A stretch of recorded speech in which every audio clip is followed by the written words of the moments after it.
سامنے رکھنا چاہتا ہوں، آخر غریب نواز کے پاس کیا تھا اور ہم کون سی چیز کو بھول گئے؟ انہوں نے غیروں کو اپنا بنایا، ہم اپنوں کو بھی اپنا نہیں بنا پا رہے ہیں۔ میرے بھائیوں، آج ہمارے بھائی ہم سے روٹھے ہوئے ہیں۔ ایک گھر میں 4 بھائی رہتے ہیں، چاروں کا دل ایک دوسرے سے نہیں ملتا، چاروں کی سوچ ایک دوسرے سے نہیں ملتی، ایک ادھر جا رہا ہے، ایک ادھر جا رہا ہے۔ اللہ اکبر، میاں بیوی میں آپس میں نہیں بنتی، بھائی بھائی میں آپس میں نہیں بنتی، پیر بھائیوں میں آپس میں نہیں بنتی۔ لیکن آؤ، سلطان الہند نے وہ زمین جو پتھر کی زمین تھی، راجستھان کی سرزمین پتھر کی زمین ہے، پتھریلی زمین ہے، اور راجستھان تک اگر میرا بیان پہنچے تو وہ ناراض نہ ہو۔ راجستھان کے لوگ اکڑ دماغ ہوتے ہیں، سخت دماغ ہوتے ہیں، جس کو نہیں ماننا ہے اس کو کبھی نہیں مانیں گے، اور اگر مان لیا تو پھر اس کو کبھی نہیں چھوڑیں گے۔ آپ کو بتاؤں، رسول اللہ کی تبلیغ میں اور غریب نواز کی تبلیغ میں کتنی مشابہت ہے۔ رسول اللہ کو جو شہر دیا گیا تبلیغ کے لیے وہ مکۃ المکرمہ تھا، چاروں طرف سے پہاڑیوں سے گھرا ہوا ہے۔ ذرا توجہ کیجئے گا، چاروں طرف سے پہاڑیوں سے گھرا ہوا ہے۔ غریب نواز کو جو شہر دیا گیا اجمیر مقدس، وہ بھی چاروں طرف سے پہاڑیوں سے گھرا ہوا ہے۔ رسول اللہ کو جس زمین پر جلوگر کیا گیا وہ بھی پتھروں کی زمین تھی۔ غریب نواز کو جس زمین پہ بھیجا گیا وہ بھی پتھروں کی زمین تھی۔ رسول اللہ کو جس زمین پہ بھیجا گیا وہ اکڑ اور لڑنے والی قوم تھی۔ غریب نواز کو جس زمین پہ بھیجا گیا وہ بھی اکڑ اور لڑنے والی قوم تھی۔ ایم پی کے لوگ نرم دل ہوتے ہیں، یو پی کے لوگ نرم دل ہوتے ہیں، لیکن یاد رکھنا، جہاں کی زمین نرم ہوتی ہے وہاں کے لوگ بھی نرم ہوتے ہیں، جہاں کی زمین سخت ہوتی ہے وہاں کے لوگ بھی سخت ہوتے ہیں۔ ہمارا اپنا یہ جو علاقہ ہے یہ بھی نرم دل لوگوں کا علاقہ ہے، بہت نرم دل لوگ ہیں، محبت والے لوگ ہیں، لیکن وہ زمین اللہ اکبر جو غوری کی فوج کو دھول چٹا چکی تھی، غوری کی تلواریں اور غوری کی ہزاروں فوجوں کی تلواریں ان راجستھانیوں کے آگے ہار چکی تھی، اللہ اکبر۔ لیکن یہ سلطان الہند ہے، غوری کی فوج جو ہے وہ شکست کھا کے جا رہی تھی، اور اسی وقت غریب نواز کی انٹری ہو رہی تھی۔ وہ جا رہے ہیں شکست کھا کے، غریب نواز آ رہے ہیں، اللہ اکبر۔ ہزاروں فوج کو جہاں شکست ہو گئی وہاں ایک فقیر کیا کر سکتا تھا، ایک درویش کیا کر سکتا تھا؟ فوجیوں سے ملاقات ہوئی، فوج نے کہا بابا بہت جنگجو قوم ہے، یہ ہماری تلواروں کو زیر کر چکے ہیں، نہ جانا بابا یہ تمہیں مار ڈالیں گے۔ سلطان الہند نے کہا تم اپنی مرضی سے آئے تھے، معین الدین میرے نانا مصطفیٰ جالے نے کے بھیجنے سے آ رہا ہے، تم تلواریں لے کر کے آئے تھے، معین الدین قرآن لے کر کے آ رہا ہے۔ نعرہ تکبیر، نعرہ رسالت، فیضان حضور غریب نواز۔ قرآن کی طاقت کبھی زیر نہیں ہو سکتی۔ تم نے تلوار دکھائی، معین الدین اخلاق لے کر کے آ رہا ہے۔ اور پھر اس کے بعد سلطان الہند سرکار غریب نواز اجمیر مقدس کی سرزمین پہ قدم رکھتے ہیں۔ جو واقعات آپ سن چکے ہیں میں اس کو ریپیٹ نہیں کروں گا۔ غریب نواز نے کس طریقے سے دین کی تبلیغ کی۔ بھائی اس کو اپنی حالت پہ چھوڑ، مائک والے بھائی اس کو اپنی حالت پہ چھوڑ دے، کم زیادہ مت کیجیے، ایک حالت پہ چھوڑ دیجئے اور آپ بھی سکون سے بیٹھ جائیے۔ ایک بار سب درود شریف پڑھ لیں، درود شریف پڑھنے کے لیے کہا گیا سب کو درود شریف پڑھ لیں۔ رب صلی وسلم دائما ابدا علی حبیبک خیر الخلق کلہم، صلاۃ و سلام علیک یا سیدی یا رسول اللہ، صلاۃ و سلام علیک یا جد الحسن والحسین۔ سلطان الہند سرکار غریب نواز ہندوستان کی سرزمین پر آتے ہیں۔ ایک بات اور آپ کو بتاؤں، مورخین نے اختلاف کیا ہے لیکن بات اصلاح سے متعلق ہے تو عرض کرتا ہوں۔ چونکہ تاریخی واقعات میں اختلافات بہت ہوتے ہیں، تاریخ اس کو کہتے ہیں کہ مورخ اپنے ذہن و دماغ سے جو ہے وہ گمشدہ کڑیوں کو ایک دوسرے سے جوڑتا ہے، تو کبھی کبھی اس سے جو ہے وہ خطا بھی ہو جاتی ہے۔ ویسے خطا انسان ہی سے ہوتی ہے۔ بہرحال سلطان الہند سرکار غریب نواز جب ہندوستان آ رہے تھے تو ہندوستان آتے ہوئے انہوں نے بہت سارے مزارات پر حاضریاں دی اور بہت سارے مزارات اور آستانوں پر حاضریاں دیتے ہوئے آئے، چلے کرتے ہوئے آئے۔ ابھی ہندوستان پہنچے بھی نہیں تھے، 5 لاکھ لوگوں کو ایمان کی دولت نصیب ہو گئی تو بہت خوش ہوئے اور خوش ہو کر اپنی امی کو خط لکھا۔ کچھ لوگ کہتے ہیں کہ امی کا وصال ہو چکا تھا، کچھ لوگ کہتے ہیں امی حیات تھی۔ سلطان الہند کی امی جان امام حسن کی اولاد میں سے تھی اور ابو جان امام حسین کی اولاد میں سے تھے۔ سرکار غریب نواز حسنی حسینی صحیح النسب سید تھے۔ اللہ اکبر، میرے آقا صلی اللہ علیہ وآلہ وسلم کے پیارے دیوانوں ذرا غور تو کریں۔ اور پھر آپ کو ایک رشتہ اور بتا دوں، امام حسن کی اولاد میں تو تھی ہی تھی، لیکن سرکار غوث اعظم رضی اللہ تعالیٰ کے چچا کی بیٹی بھی تھی، یعنی اس اعتبار سے غریب نواز کی امی جان غوث پاک کی چچا زاد بہن لگتی تھی۔ بعض لوگوں نے اس کا ذکر کیا ہے، کچھ لوگوں نے اس پہ تحقیق بھی کی ہے۔ پھر میں کہتا ہوں بزرگوں کی تاریخ کے اندر بہت تحقیقی واقعات ہیں، کچھ انکار کرتے ہیں، کچھ اقرار کرتے ہیں، لیکن جو وہ مقرر اپنے ذوق کے مطابق بیان کر دیتا ہے۔ اللہ اکبر، سلطان الہند کی امی جان کے دادا اور غوث اعظم کے دادا دونوں ایک ہی دادا ہیں، یعنی سلطان الہند کی امی کے جو دادا ہیں وہی غوث پاک کے بھی دادا ہیں۔ اب آپ کو پتا چلا یہ ہمارے محققین کی تحقیق میں ہے۔ بہرحال تو عرض یہ کر رہا تھا، سلطان الہند نے خط لکھا، امی جان ابھی میں ہند پہنچا نہیں ہوں، 90 لاکھ میں ہند پہنچا نہیں ہوں اور 5 لاکھ لوگ میرے ہاتھ پر ایمان لے آئے ہیں۔ میری زبان میں کتنی تاثیر ہے نا امی، میری زبان میں کتنا اثر ہے نا امی۔ اور پھر انتظار کیا ماں کے خط کا جواب کا، تو ماں نے جواب دیا، معین الدین یہ تاثیر تمہاری زبان میں کیوں ہے تمہیں معلوم ہے؟ تمہیں خود نہیں معلوم، میں بتاتی ہوں زبان میں تاثیر کا راز کیا ہے۔ بیٹے تیری ماں نے تجھے کبھی بے وضو دودھ نہیں پلایا، یہ اسی کی تاثیر کا نتیجہ ہے کہ اللہ نے تمہاری زبان میں اتنا اثر پیدا کر دیا ہے۔ اللہ اکبر۔ بہرحال تو سرکار غریب نواز ہندوستان کی سرزمین پر آتے ہیں۔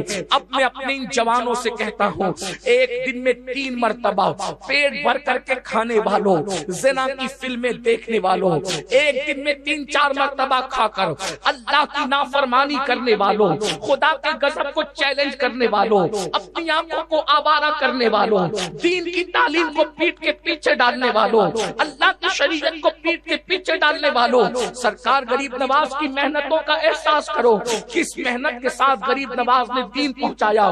آج چھوٹے چھوٹے دیہاتوں میں جو اذان کا نغمہ لاہوتی گونج رہا ہے، جو نغمہ توحید گونج رہا ہے، کیا محنت تھی سرکار غریب نواز نے۔ اللہ اکبر، کم و بیش 20 سال اجمیر شریف میں ایک درخت کے نیچے بیٹھ کر گزارا، انا ساگر کے نیچے بیٹھ کر گزارا۔ کوئی چھت نہیں تھی، کوئی کمرہ نہیں تھا، کوئی اللہ اکبر سر چھپانے کو جگہ نہیں تھی۔ یہاں آپ بھی جو ہے سردی کے انتظام سے بیٹھے ہو، ہم بھی اپنے علاقے میں سردی کم پڑتی ہے راجستھان سے، مجھے بتاؤ کیا 20 سال کے اندر وہ اجمیر شریف میں سردی نہیں پڑی ہوگی؟ غریب نواز نے وہ 20 سال کیسے گزارے ہوں گے؟ اور ایک مطالعے کی بات آپ کو بتا دوں، دریا کے کنارے سردی زیادہ لگتی ہے، جہاں پانی ہوگا وہاں سردی کا زیادہ لگتی ہے، بلکہ جن علاقوں میں کیلے کی کھیتی ہوتی ہے وہ لوگ، دریا بھی وہاں نہیں ہے، پانی ڈالتے ہیں کیلے کی کھیتی کے اندر، تو وہاں اپنے علاقے سے سردی زیادہ ہوتی ہے، کیونکہ بلکہ ناسک وغیرہ کے آس پاس کے دیہات میں جہاں انگور کو پانی دیا جاتا ہے، پانی کھیتوں میں جمع رہتا ہے تو سردی اور زیادہ ہو جاتی ہے۔ کھیتوں میں پانی ہو تو اتنی سردی بڑھ جاتی ہے، جہاں پورا تالاب و انا ساگر جیسا اس کے کنارے غریب نواز زندگی گزار رہے ہیں۔ ایک ڈریس پہن کر، ایک کرتا پہن کر مدینہ منورہ سے چلے ہیں، یہ تاریخ ہے، حوالہ نوٹ کریں، تحقیق خود کر لینا۔ حضور سید العلماء مہریروی رحمت اللہ علیہ اپنے خطاب میں فرمایا کرتے تھے، جو تحریر بھی ہے، کہ غریب نواز جو ایک کرتا پہن کر چلے تھے، پوری زندگی ایک کرتے پہ گزار دیا، دوسرا کرتا آپ نے نہیں پہنا، اور آپ جانتے ہیں جب وہ پھٹتا تھا اس پر پیون لگاتے تھے، پھر پھٹتا تھا اس پر پیون لگاتے تھے، پیون پر پیون لگانے کی وجہ سے اصل کرتا تو گم ہو گیا تھا، پیون ہی پیون بچے تھے۔ جب غسل دینے کے لیے وصال کے بعد غریب نواز کو تختے پہ لٹایا گیا اور وہ کرتا اتارا گیا تو وہ کرتا کئی کلو کا ہو گیا تھا۔ اتنا وزنی کرتا کیوں ہو گیا تھا؟ اس لیے کہ پیون پر پیون لگانے کی وجہ سے اس کا وزن بہت زیادہ ہو گیا تھا۔ راحتوں میں دین کو پیٹ کے پیچھے ڈالنے والوں، اس مبلغ اعظم فی الہند کی قربانیوں کو تو دیکھو۔ سردی کا موسم نہیں آیا ہوگا، گرمی کا موسم نہیں آیا ہوگا، برسات کا موسم نہیں آیا ہوگا، پتہ ہے 3 دن کے بعد سرکار غریب نواز صرف 3 لقمے کھایا کرتے تھے۔ ان کی زندگی اٹھا کر دیکھو تو صحیح، اور اس کے بعد دکھ کتنے ہیں، صدمے کتنے ہیں، تکالیف کتنی ہیں۔ کوئی کہتا ہے چھوڑ دو اس زمین کو ورنہ تمہیں مار ڈالیں گے، چھوڑ دو اس زمین کو ورنہ تم پر جادو کر دیں گے، چھوڑ دو اس زمین کو ورنہ تمہیں قتل کر دیں گے۔ مگر یاد رکھنا سلطان الہند نے کبھی بھی اینٹ کا جواب پتھر سے نہیں دیا، گالی کا جواب گالی سے نہیں دیا، دھمکی کا جواب دھمکی سے نہیں دیا۔ یہی تو صوفیوں کی خوبیاں ہیں کہ وہ کبھی جواب نہیں دیتے۔ اللہ اکبر، وہ ستانے والوں کو گالی کا جواب گالی سے نہیں، جھگڑے کا جواب جھگڑے سے نہیں، دھمکی کا جواب دھمکی سے نہیں، مخالفت کا جواب مخالفت سے نہیں۔ اللہ اکبر، سلطان المشائخ خواجہ نصاف الدین اولیاء کا ایک مرید آ کر کے کہتا ہے میرا پڑوسی مجھے بہت ستاتا ہے، آپ فرماتے بیٹا صبر کرو، اس کو معاف کرو، کیونکہ یہ نبی کی سنت ہے صلی اللہ علیہ وآلہ وسلم۔ گالی دینے والوں کو معاف کرنا، پتھر برسانے والوں کو معاف کرنا، مخالفت کرنے والوں کو معاف کرنا، الزام لگانے والوں کو معاف کرنا۔ مرید نے کہا حضور وہ بہت ستاتا ہے، تو حضرت محبوب الہی نے ایک جملہ کہا تھا بیٹا کانٹوں کے مقابلے میں کبھی کانٹے نہیں بچھائے جاتے، اگر کانٹوں کے مقابلے میں کانٹے بچھاؤ گے تو دنیا کانٹوں سے بھر جائے گی۔ کانٹے بچھا کر سکون نہیں ملتا، کانٹے اٹھا کر کے سکون ملا کرتا ہے۔ سبحان اللہ سبحان اللہ۔ آپ کو غریب نواز کی زندگی سے پتا چل رہا ہے مخالفت کا جواب مخالفتوں سے نہیں دیا جاتا، گالیوں کا جواب گالیوں سے نہیں دیا جاتا، الزام کا جواب الزام سے نہیں دیا۔ یہ صوفیہ کی زندگی ہے۔ اور اگر آپ اہل بدعت کے نقش قدم پہ چلنے تو جو چاہو کرو۔ غریب نواز خوبصورت بات، ایک مرتبہ غریب نواز سے بادشاہ بہت تنگ آ گیا۔ بادشاہ کا نام نہیں لوں گا کیونکہ میرا جلسہ بادشاہ کے نام پر نہیں، میرا جلسہ سلطان الہند کے نام، جلسہ اپنا ذکر بادشاہ کا، اتنا بے وقوف نہیں۔ ہاں سب کو نام پتا ہے بادشاہ کون تھا، ویسے بھی ہم لوگ بادشاہوں کے نام کم لیتے۔ کرو مدح اہل دول وزا، پڑے اس بلا میں میری بلا، میں گدا ہوں اپنے کریم کا، میرا دین پا رہے نانا۔ لوگ ترستے کہ ہمارا نام لیا جائے، میں نے کہا کوئی اتنا اہم نہیں ہے کہ ہم اپنے جلسے میں کسی بادشاہ کا نام، ہم تو مخالفوں کو یوں ترسا دیتے ہیں، نہ ان کا نام لیتے ہیں نہ ان کا نام لیتے ہیں۔ لوگ اتنے قیمتی تھوڑی ہیں۔ 1857 کے بعد کے بدعتیوں کا نام لے کر کے میں چند سیکنڈ اپنے برباد کروں، ہاں جہاں ضرورت پڑے گی پھر وہاں پر بات ہوتی ہے، لیکن یہاں بھی ضرورت نہیں ہے بادشاہ کا نام لینے۔ توجہ ہے، بادشاہ تھک گیا مخالفت کرتے کرتے۔ آپ نے سن رکھا ہے اونٹ، جہاں آج کل اولیاء مسجد دیکھتے ہیں اجمیر شریف میں، غریب نواز پہلے آ کے وہیں بیٹھے تھے، لے اٹھو یہاں سے جاؤ، یہاں سے اٹھو جاؤ، یہاں ہمارے اونٹ بیٹھتے ہیں۔ غریب نواز مرشد نے کہا اگر اونٹ بیٹھتے ہیں تو بیٹھے رہیں۔ مشہور واقعہ ہے، میں پھر وہ واقعات نہیں بتاؤں گا آپ کو، اشارہ دے رہا ہوں تاکہ پتہ چلے۔ غریب نواز چلے گئے اٹھ کر انا ساگر کے کنارے، یہ آئے تو ان کے اونٹ اٹھتے ہی نہیں، دیکھ رہے۔ ہاں میں تو سوچتا ہوں یا اللہ لوگ پریشان کیوں ہیں ہندوستان کے، جس کے بٹھائے ہوئے اونٹ نہیں اٹھ سکتے، اس کے بسائے ہوئے چشتی غلاموں کو کون ہٹا سکتا؟ غلام تو بنو، غلام تو بنو۔ خریدے ہوئے کسی اور کے تھے، مرشد نے کہہ دیا بیٹھے رہے تو بیٹھے رہے، خریدے کسی کے بھی ہوں۔ زبان تو غریب نواز کی چلتی ہے، زبان تو علی کے بیٹے کی چلتی ہے، زبان تو سیدہ کے لال کی چلتی ہے۔ ہاں ہندوستان میں اگر یہ بدعتی مولوی بھی بستے ہیں تو ان کو بھی پتا ہونا چاہیے کہ اگر تم بھی اکھاڑے نہیں جا رہے ہو تو کہیں نہ کہیں وہ غریب نواز کے بسائے ہوئے ہیں۔ اس طریقے سے ولیوں کو گالی مت دیا کرو، امت میں فتنہ نہ کیا کرو کہ یہ مٹی کا ڈھیر ہے، یہ تو اپنی ناک سے مکھی نہیں اٹھا سکتے۔ میں نے ایک جگہ تقریر میں پوچھا میں کہ بھائی ولی کے بارے میں یہ تم پڑھتے ہو کہ ولی اپنی ناک سے مکھی نہیں ہٹا سکتا، تو نبی کے دور میں کون سا ولی تھا بھائی جس کے مزار پر لوگ جا رہے تھے تو اس کے خلاف قرآن میں آیت نازل ہوئی؟ اس دور میں تو کوئی کسی ولی کا مزار تھا ہی نہیں۔ تو یہ جو اس کا مطلب کہیں نہ کہیں چیٹنگ کر، آیت صحیح پڑھتے ہو معنی غلط بیان کرتے ہے نا، لیکن ناک ولی کی نہ، ولی اپنی ناک سے مکھی نہیں ہٹا سکتا۔ میں نے کہا اللہ کے بندے ولی تو ولی ہے، مرنے کے بعد تو کسی شرابی کی ناک پر بھی قبر کے اندر مکھی نہیں بیٹھتی بھائی، جو قبر کے اندر ہوگا اس کی ناک میں مکھی کیسے بیٹھے گی؟ بولے بیٹھے گی کیا؟ جب شرابی کی ناک میں نہیں بیٹھتی، جواری کی ناک، ارے قبر میں دفن ہونے کے بعد کافر کی ناک میں مکھی نہیں بیٹھتی، تو پھر یہ تم کہتے ہو کہ ولی اپنی ناک سے مکھی، بھائی قبر میں جانے کے بعد کسی کی ناک میں مکھی بیٹھتی نہیں، تو اس کا مطلب جس کی ناک پہ بیٹھ رہی تھی وہ کوئی اور ہے۔ تو وہ کون ہے پتا ہے؟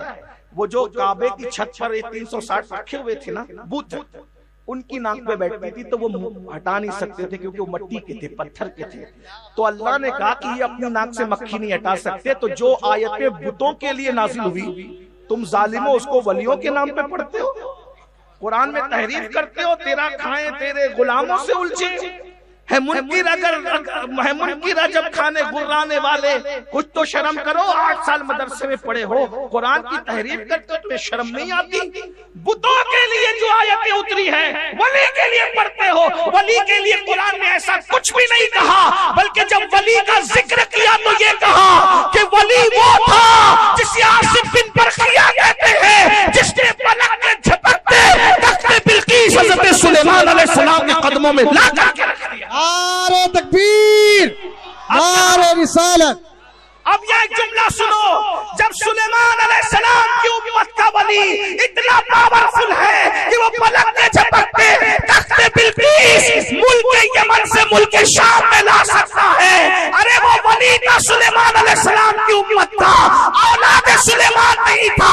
جب سلیمان کی قوم کے ولی میں اتنی طاقت ہے تو اولاد پیغمبر غریب نواز جیسے ولی کے اندر کتنی طاقت ہے؟ فیضان حضور شہنشاہ ناصر، فیضان حضور ہندوستان کے ولی، فیضان حضور شہنشاہ ویجا پور، اولیاء کاملین، سید صاحب قبلہ، علماء اہل سنت، نعرہ تکبیر، نعرہ رسالت۔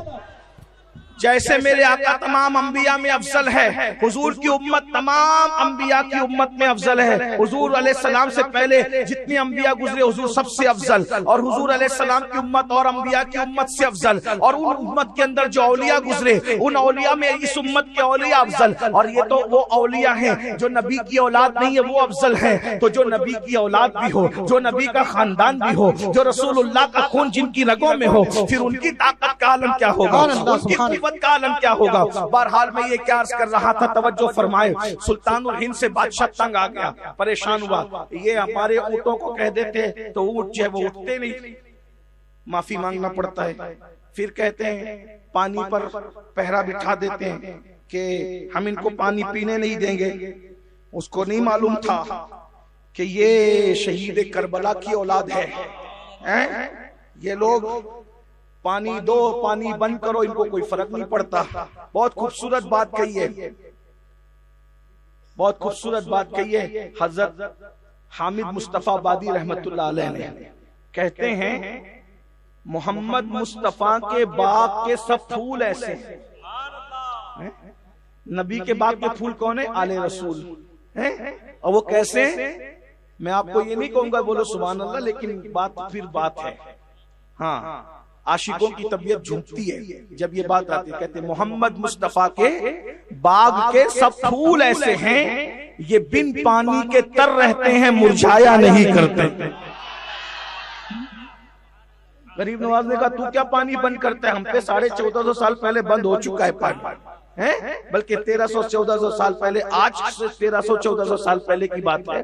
اس دور میں تو 1300-1400 سال نہیں ہوئے تھے، اس دور میں پانی بند ہونے کے لیے جو ہے زیادہ سے زیادہ جو ہے تقریباً غریب نواز چونکہ 6 صدی کے بزرگ ہیں تو 600 سے 700 سال ہوئے ہوں گے۔ اگر یہ پانی ہم پہ پہلے بند ہو چکا ہے، ہم پانی سے ایسے نہیں ڈرتے، اور اگر رہی بات پانی کی تو ہم یہ بھی بتائیں گے کہ ساقی کوثر کے نواسے ہیں. ہاں پانی تیرے باپ کی ملکیت نہیں ہے، پانی ہمارے نانا کا صدقہ ہے. اور اس کو دکھا بھی دیا، ایک کٹورا بھیجا مرید کو، کہا کہ جا انا ساگر سے کہنا کہ اس میں سمٹ آ. وہ سمٹ آ گیا، پورا انا ساگر خالی ہو گیا. آج کل لوگ کہتے ہیں یہ کیسے ہو سکتا ہے؟ میں نے کہا سب ہو سکتا ہے. ہاں